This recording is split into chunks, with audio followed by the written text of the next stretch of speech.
Who doesn't love efficiency? I do. Efficiency means more for less. More miles per gallon, more light per watt, more words per minute. More for less is the next best thing to something for nothing. Algorithms, big data, the cloud are all giving us more for less. Are we heading towards a friction-free utopia or towards a nightmare of surveillance? I don't know. My interest is in the present. And I'd like to show you how the past can help us understand the present. All my life, I've been told to be more efficient, in school, in money, and in life. Efficiency is something everyone strives for. So why then does it often feel like this societal race towards efficiency is just slowing us down? Edward Tenner delves into these questions and more in his 2019 speech, The Paradox of Efficiency. There's nothing that summarizes both the promise and the danger of efficiency like the humble potato. The potato originated in the Andes, and it spread to Europe from the ancient Inca. The potato is a masterpiece of balanced nutrition. King Frederick the Great of Prussia was the first enthusiast. He believed that the potato could help increase the population of healthy Prussians. And the more healthy Prussians, the more healthy Prussian soldiers. And some of those healthy Prussian soldiers captured a French military pharmacist, who at first was appalled by the morning, noon, and night diet fed to POWs of potatoes. But he came to enjoy it. He thought that they were making him a healthier person. And so when he was released, he took it on himself to spread the potato to France. And he had some powerful friends. Benjamin Franklin advised him to hold a banquet at which every dish included potatoes. And Franklin was a guest of honor. Even the king and queen of France were persuaded to wear potato flowers, pardon me. The king wore a potato flower in his lapel and the queen wore a potato flower in her hair. That was a truly great public relations idea. But there was a catch. Potato was too efficient for Europe's good. In Ireland, it seemed a miracle. Potatoes flourished, the population grew. But there was a hidden risk. Ireland's potatoes were genetically identical. They were a very efficient breed called the lumper. And the problem with the lumper was that a blight from South America that affected one potato would affect them all.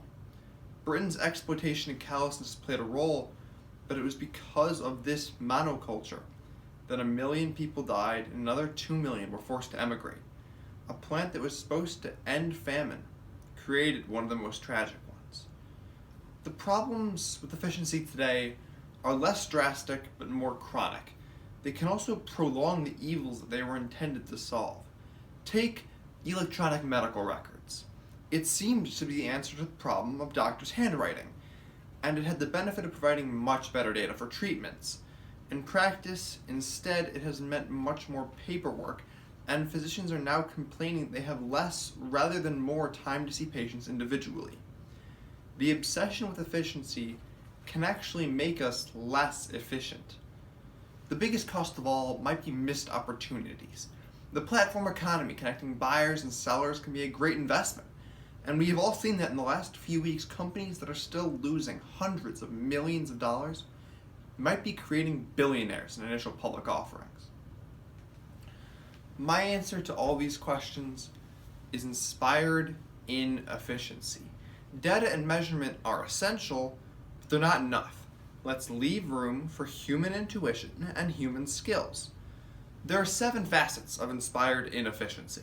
First, take the scenic route. Say yes to serendipity. Wrong turns can be productive. Second, get up from the couch. Sometimes it can be more efficient to do things the hard way. Consider the Internet of Things. It's wonderful to be able to control lights, set the thermostat, even vacuum the room without leaving one's seat. But medical research has shown that actually fidgeting, getting up, walking around is one of the best things you can do for your heart. It's good for your heart and your waistline. Third, monetize your mistakes.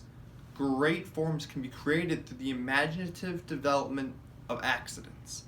Tad Lesky, an architect of the Metropolitan Opera at Lincoln Center, was working on a sketch and some white ink fell on the drawing. Other people might have just thrown it away. But Lesky was inspired to produce a starburst chandelier that was probably the most notable of its kind in the early 20th century. Fourth, Sometimes try the hard way. It can be more efficient to be less fluent. Psychologists call this desirable difficulty. Taking detailed notes with a keyboard would seem to be the best way to grasp what a lecturer is saying, to be able to review it verbatim. However, studies have actually shown that when we have to abbreviate, when we have to summarize what a speaker is saying, when we're taking notes with a pen or a pencil on paper, we're processing that information. We're making that our own, and we are learning much more actively than we were just transcribing what was being said. Fifth, get security through diversity. Monoculture can be deadly. Remember the potato? It was efficient until it wasn't. Diversity applies to organizations too. Software can tell us what has made people in an organization succeed in the past, and it's useful sometimes in screening employees. But remember, the environment is constantly changing, and screening software, has no way to tell, and we have no way to tell, who is going to be useful in the future. So we need to supplement whatever the algorithm tells us by human intuition and by looking for people with various backgrounds and various outlooks. Sixth, achieve safety through redundancy and human skills. Why did two 737 MAX aircraft crash? We still don't know the full story, but we know how to prevent future tragedies. We need multiple independent systems. If one fails, then the others can override it. We also need skilled operators to come to the rescue, and that means constant training. Seventh, be rationally extravagant. Thomas Edison was a pioneer of the film industry, as well as of camera technology. Nobody has done more for efficiency than Thomas Edison, but his cost cutting broke down. His manager hired a so-called efficiency engineer who advised him to save money by using more of the film stock that he shot, having fewer retakes. Well, Edison was a genius, but he didn't understand the new rules of feature films, and the fact that failure was becoming the price of success. On the other hand, some great directors like Erich von Stroheim were the opposite. They were superb dramatists, and Stroheim was also a memorable actor, but they couldn't live within their budgets. So that was not sustainable. It was Irving Thalberg, a former secretary with intuitive genius, who achieved rational extravagance. First at Universal, then at MGM, becoming the ideal of a Hollywood producer. Summing up, to be truly efficient, we need optimal inefficiency. The shortest path might be a curve rather than a straight line. Charles Darwin understood that.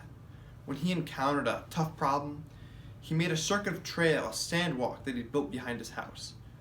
A productive path can be physical, like Darwin's, or a virtual one, or an unforeseen detour from a path we had laid out. Too much inefficiency can help fix what inspired inefficiency cannot. Sometimes the best way to move forward is to follow a circle.